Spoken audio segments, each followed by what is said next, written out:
खुदा के फजलों से गम पर गसाया गौ से आजम का।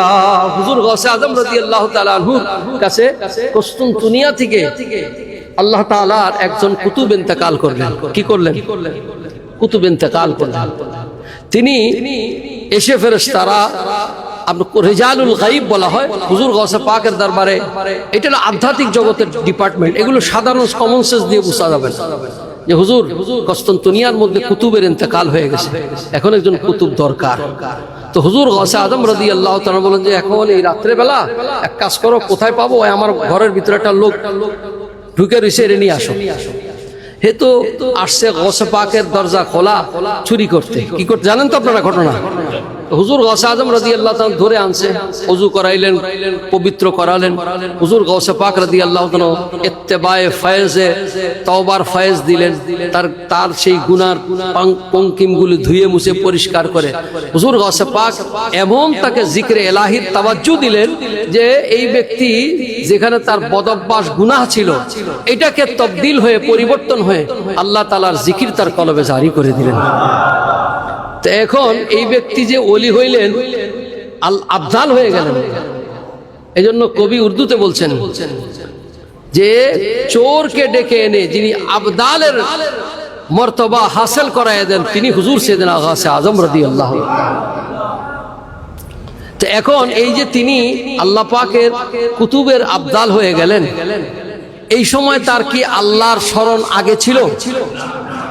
স্মরণ কখন হলো? যখন কোন আল্লাহর ওলির সোহবত এখতিয়ার করলেন। এই জন্য জাকারুল্লাহর মানা লেখছে যে এই জন্য মানুষদেরকে আল্লাহ সুবহানাহু ওয়া তাআলার আল্লাহর স্মরণ হওয়ার কয়েকটা সূরতে হাল হয়, তার মধ্যে একটা হলো আল্লাহর জাকিরিন বান্দার সোহবত, তার সঙ্গ বা তার দিব্য দৃষ্টি যখন পড়ে তখন বান্দা গুনাহ থেকে বের হয়ে এসে আল্লাহর মাহবুব বান্দাতে পরিণত হয়ে যায়।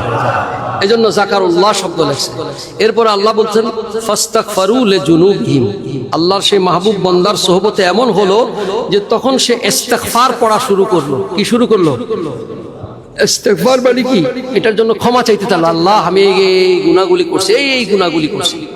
এই গুনাহ যখন সে গুনাহ করতেছে আর মাপ চাইতেছে, আল্লাহ পাক কোরআনে কারীমের মধ্যে ওয়ামাই ইয়াগফিরুজ যুনুবা ইল্লাল্লাহ, এ বান্দা এত গুনাহ মাপ চাও কা? আমি ছাড়া আর কে আছে তোমার মাফ করবে? বলা সুবহানাল্লাহ বলেন না। ওয়ামাই ইয়াগফিরুজ যুনুবা ইল্লাল্লাহ, আল্লাহ নিজে তার ভাষা বলতেছে। এই এমনি তো গুনাহ হইছে, এটার জন্য মাপ চাইছে একবার, দুইবার, তিনবার, প্রতিদিন 100 বার, 500 বার, 1000 বার, 1000 বার আল্লাহ এই গুনাহ হইছে চাইতে আছে। আল্লাহকে আমি ছাড়া কে আছে তোরে মাফ করব?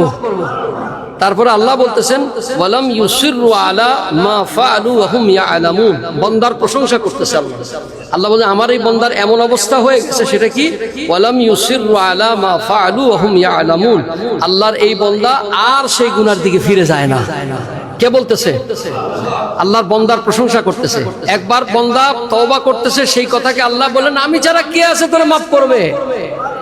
আর বলতেছে আমার এই বান্দার এমন অবস্থা হয়েছে যে সে এখন আর গুনাহের দিকে ফিরে